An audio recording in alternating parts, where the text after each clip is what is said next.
guhura kw'abarundi basanzwe baba mu bindi bihugu n'abajejwe intwaro muri komine Nyanzarake, abarongoye amadini, ugwaruka gwarangije amashure, abakozi ba leta hamwe n'abadandaza bo muri zone Kabonga, komine Nyanzarake intara ya Makamba, kwari kugira ngo baganire bongere barabe icokorwa mu bijanye no kwiteza imbere, bongere banateza imbere igihugu c'u Burundi, bafatiye kumbona kazoza yuko mu mwaka wa 2040 Uburundi buzoba bwifashe nayo mu mwaka wa 2060 bukaba buteye imbere.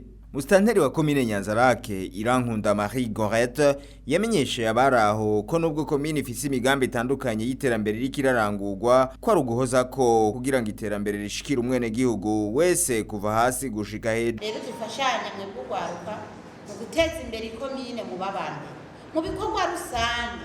Murabona ko ari mu mukira bajene mu bikorwa rusange mukuru mutumba ararize nk'ubu turi muri vacances bari kubera dusaba ibirometero twaciye by'imikobeko mwebwe n'uwo kuzamura bakuru imitumba.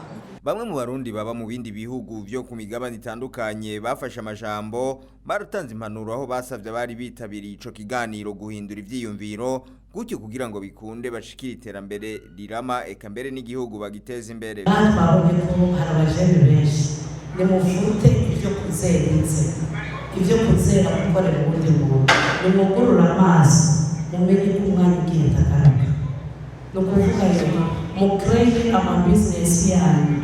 Samuel Ndayiragije umwe mu barundi baba muri leta zunze ubumwe za Amerika mu nyigisho zifatikanije n'impanuro yatanze yerekanye yuko igituma abarundi batihuta gutera imbere ari uko bitumwa n'ingendo za kera zitajanye n'igihe tugezemwo kuko ngo igihe cano nari gihe co gukora cane. Samuel Ndayiragije rero narongo ishirahamwe ry'abarundi baba muri leta zunze ubumwe za Amerika Dikobu risanzwe riharanira iterambere no gushigikirana kw'abarundi baba muri leta zunze ubumwe za Amerika yarasiguriye bitavye ico kiganiro ko guhurumbira amahanga atari co gituma umuntu atera imbere ahubwo ihangiro ry'iyo ashaka gushika. Wewe akagira ati rero gutera imbere bisaba guhindura uko umuntu yiyumvira maze agakoresha umwanya neza mu bikorwa bitandukanye. Hano Ndayiragije Samuel akaba yasavye umwe wese kwihihangiro ry'ivyo agomba gukora no guhindura ivyiyumviro kugira ngo bashobore kwiteza imbere no guteza imbere igihugu. Mu gihe rero wewe wize wohindura ingendo n'inyifato yawe mu myaka 2 gusa mu Burundi muntu abantu bose batanga kwakarorero. Hano mu Burundi rero abantu benshi barahindura ingendo ndabikora kubera ko nakakoze ndagenda nkuko nakagenda. Abakozi ba leta nabo basabwe ko bokoresha neza umwanya inyuma yuko baba bahejeje akazi bajejwe kugira ngo uwo mwanya bawuvyaze umusaruro mu bindi bikorwa vy'iterambere. Yanagiriye kana hano urugwaruka gwarangije amashure kwiga gongera gwimenyereza ibijanye n'akazi kugira ngo ruhejeje amashure ntiruze ruhure n'intambamizi ifatiye ku burambe bwo mu kazi. Naruhamagariye mbere kwiga n'iyindi myuga ishobora kuruteza imbere rutaravye ko gwiza amashure.